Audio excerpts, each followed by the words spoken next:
Good morning students, welcome to class 12th। और आज हम करेंगे अकाउंटेंसी। और अकाउंटेंसी में हमारे पास सबसे पहले चैप्टर आता है accounting for partnership firms and it's fundamentals. So let's begin students. तो हमारे पास जो चैप्टर का नाम है अकाउंटिंग फॉर पार्टनरशिप फर्म, और उसमें हमारे पास सबसे पहले वर्ड आ रहा है पार्टनरशिप, अकाउंटिंग फॉर पार्टनरशिप। तो हमें सबसे पहले इस वर्ड का मतलब पता होना चाहिए। तो हम जानते हैं व्हाट इज पार्टनरशिप। तो जैसे कि हमने क्लास 11th में स्टडी की है, तो हमने हर बार क्लास 11th में एक इंडिविजुअल की अकाउंटिंग की स्टडी की है। कैसे वो जर्नल बनाएगा, कैसे वो लेजर बनाएगा, कैसे वो बैलेंस शीट बनाएगा एंड ऑल। लेकिन जब एक इंसान का काम बहुत ज़्यादा हो जाता है तो उसे बहुत लोगों की हेल्प चाहिए होती है, और सभी लोग अपने आइडियाज़ के साथ, अपने पैसे के साथ इकट्ठे मिलके एक काम करते हैं। जब वो लोग अपनी मर्ज़ी से इकट्ठे मिलके एक काम करते हैं तो हम उसे कहते हैं पार्टनरशिप। उनमें एक एग्रीमेंट हो जाता है, चाहे वो ओरली हो चाहे वो रिटन में हो। वो आपस में एक बार डिस्कस कर लेते हैं कि हम अपने काम को कैसे कंटिन्यू करेंगे, कैसे ये लोग अपना काम करेंगे, कैसे इसमें होने वाला प्रॉफिट आपस में शेयर करेंगे, कैसे ये लोग अपने बीच में होने वाला अगर कोई लॉस हो गया है उसे कैसे डिस्ट्रीब्यूट करेंगे। तो एवरी इंडिविजुअल पर्सन जो इस पार्टनरशिप में आता है, जो अपनी मर्जी से आता है, इसे कोई भी फोर्स नहीं करेगा। हर individual person that is contributing in partnership firm, that person is known as partner. ठीक है बच्चों। फिर उसके बाद हर पर्सन का अपना एक नाम होता है। तो हम इस पार्टनरशिप को ये तो नहीं कह सकते कि ये ए की पार्टनर है, पार्टनरशिप फर्म है, या बी की पार्टनरशिप फर्म है, सी की है या डी की। हम ऐसे तो कह नहीं सकते। तो ये सभी लोग अपनी फर्म को एक नाम देते हैं। Let it be XYZ partnership firm. तो इस फर्म के नेम को हम बोलते हैं फर्म्स नेम। ठीक है बच्चों। अब इसी चैप्टर में हमने इन्हीं पार्टनर्स की, जो हम ये लोग मिलके पार्टनरशिप करते हैं, इनकी हम अकाउंटिंग को स्टडी करेंगे। तो हम स्टार्ट करते हैं। हमारे पास सबसे पहले डेफिनेशन है ऑफ पार्टनरशिप। पार्टनरशिप की डेफिनेशन है हमारे पास, और उसके according to section 4 of the Indian partnership act of 1932, partnership is the relationship between persons who have agreed to share profits of the business carried on by all or any of them acting for all। इसका क्या मतलब हुआ? Partnership एक relation है between person जो आपस में agreement कर लेते हैं कि ये प्रॉफिट्स को कैसे डिस्ट्रीब्यूट करेंगे। और ये पार्टनर्स चाहे तो आप रिप्रेजेंट हो, चाहे अपने एजेंट को रिप्रेजेंट कर दे, तो इट डजेंट मैटर। एजेंट्स भी उनकी जगह आ सकते हैं। तो ऐसे ये लोग काम करते हैं। ठीक है बच्चों। तो पार्टनरशिप एक रिलेशन होता है जब बहुत से लोग मिलके अपनी मर्जी से आते हैं और आके बिजनेस करते हैं। वो अपने बीच में एक एग्रीमेंट रखते हैं कि हम प्रॉफिट्स एंड लॉसेस को आगे फ्यूचर में कैसे शेयर करेंगे, हम अपने बिजनेस को कैसे कैरी करेंगे। तो ये सारा एग्रीमेंट जो हमारे पार्टनरशिप फॉर्म में होता है, हम उस एग्रीमेंट की स्टडी करेंगे इस चैप्टर में। तो हमारे पास सबसे पहले एक पार्टनरशिप का मीनिंग भी है, डेफिनेशन हमने की है। उससे हमें ये समझ आया है कि पार्टनरशिप जो है वो एक एसोसिएशन है बिटवीन टू और मोर पर्सन्स। दो या दो से ज़्यादा लोग मिलके एक एसोसिएशन बनाते हैं, वो लोग अपने एग्रीमेंट पे एक बिज़नेस स्टार्ट करते हैं, जिनमें वो अपने अपने share of profit and loss को डिस्कस करते हैं।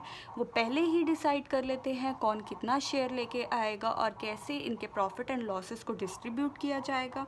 और जो ये पार्टनर्स है वो एक्ट कर सकते हैं as a agent and principal of the firm. वो फर्म के एजेंट भी बन सकते हैं या फिर वो प्रिंसिपल बन के भी ही काम कर सकते हैं। इसका मतलब ये है कि एक टाइम पे एक पर्सन अपने दूसरे पार्टनर्स को रिप्रेजेंट करके कोई एक्टिविटी कर सकता है, राइट? कोई एजेंट भी बन सकता है और वो प्रिंसिपल्स भी हैं फर्म के। तो partnership is a relation between persons who have agreed to share the profits of the business carried on by all or any of them acting for all। कोई भी एक इंसान अपनी पार्टनरशिप फर्म को रिप्रेजेंट कर रहा है और वो कोई भी बिजनेस अपने पार्टनरशिप फर्म की एक्टिविटी कैरी कर रहा है, दैट इज़ वैलिड। ठीक है बच्चों, तो हमारे पास अब नेक्स्ट पॉइंट आया है कि हमारी पार्टनरशिप फर्म की नेचर क्या है। What is the nature of partnership firm?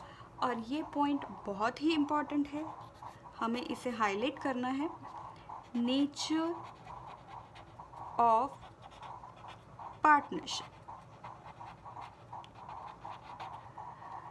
Partnership की क्या नेचर है? अगर तो हम अकाउंटिंग व्यू से देखें तो पार्टनरशिप जो है वो एक सेपरेट बिजनेस एंटिटी है।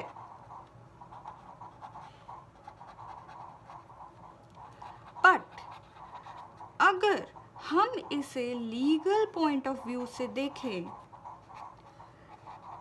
तो पार्टनरशिप सेपरेट जो हमारी बिजनेस एंटिटी है वो लॉ के अकॉर्डिंग सेपरेट बिजनेस एंटिटी नहीं है। क्यों? क्योंकि हमारा लॉ कहता है कि अगर एक पार्टनरशिप फर्म में बहुत सारी लायबिलिटीज़ आ गई हैं, बहुत सारा पैसा अभी देना बाकी रहता है, और अगर फर्म के पास इतना पैसा नहीं है कि वो इस लायबिलिटीज़ को पे कर सके, तो फर्म्स के डेट को पार्टनर्स अपने प्राइवेट इनकम में से क्या करेंगे? कवर करेंगे।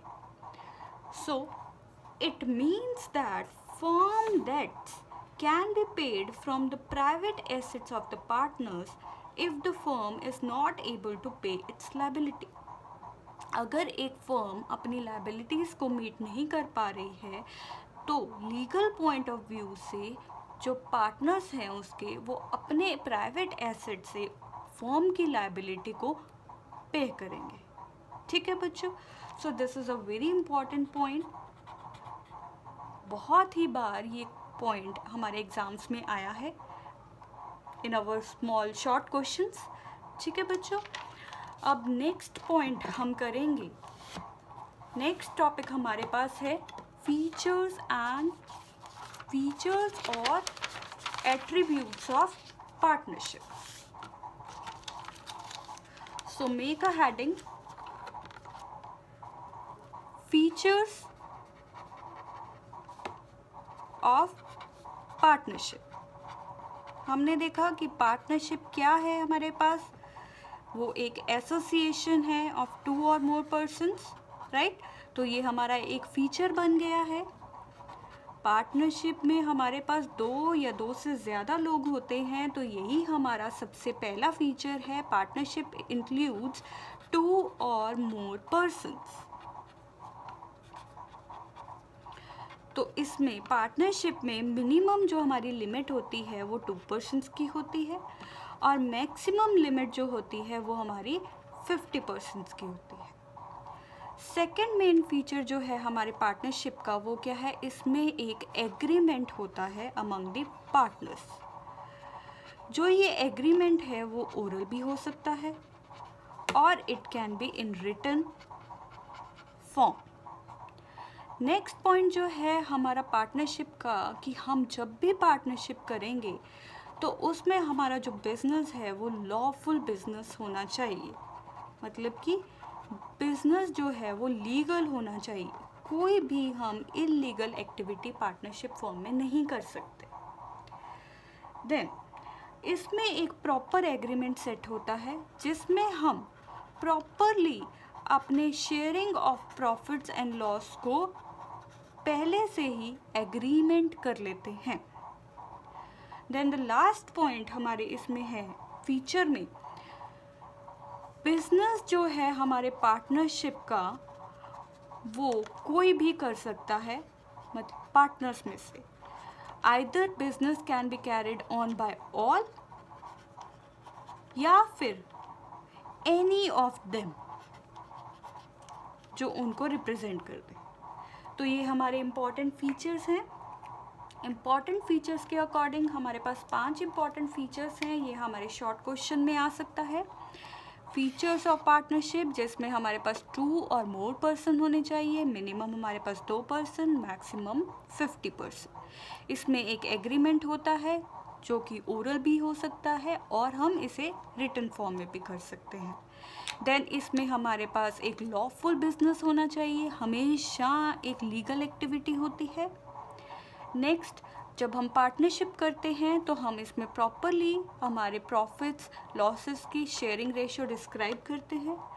एंड आफ्टर दैट ये बिज़नेस सभी भी कर सकते हैं या फिर कोई भी एक्ट कर सकता है, किसी भी बिजनेस एक्टिविटी को रिप्रेजेंट कर सकता है।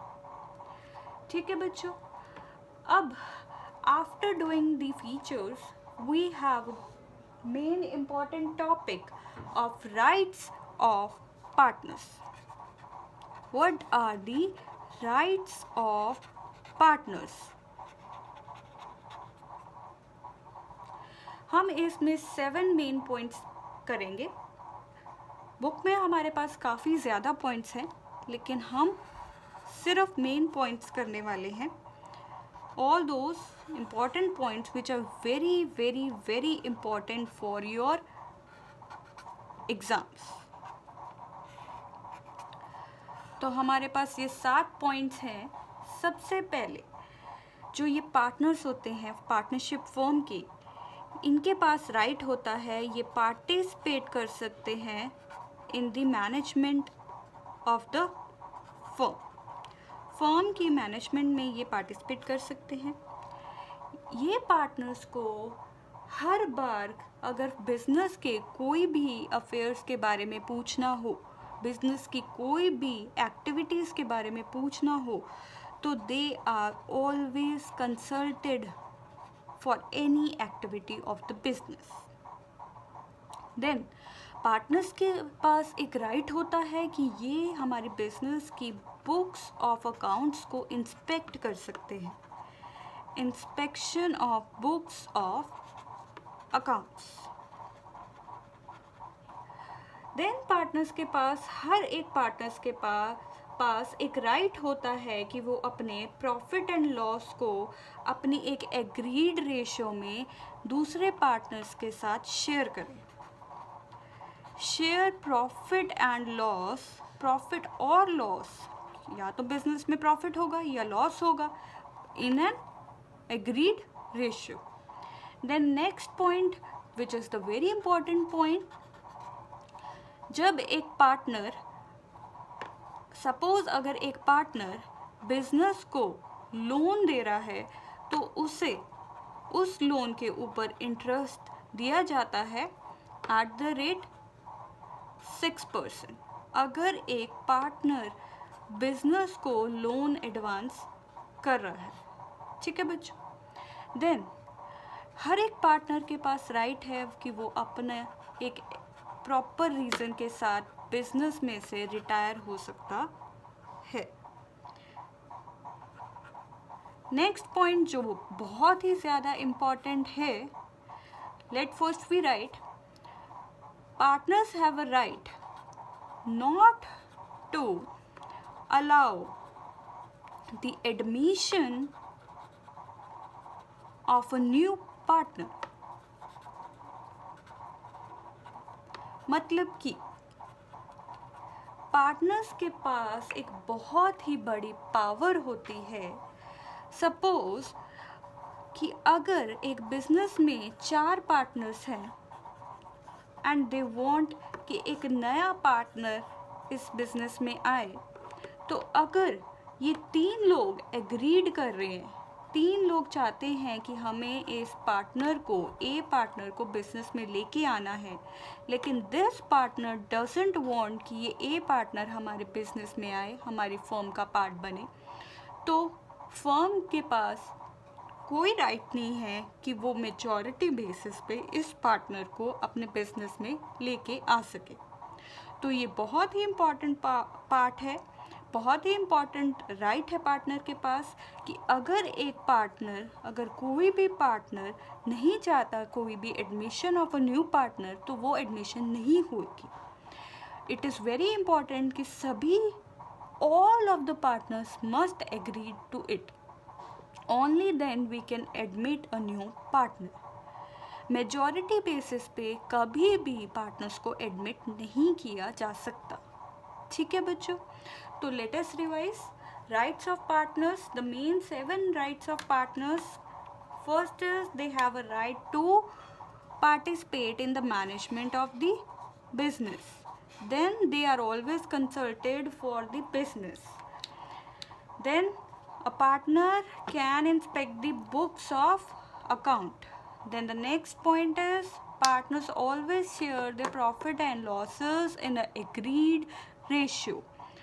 And the most important point, whenever a partner advances any amount of loan to the firm, then he is given an interest on loan at the rate of 6%.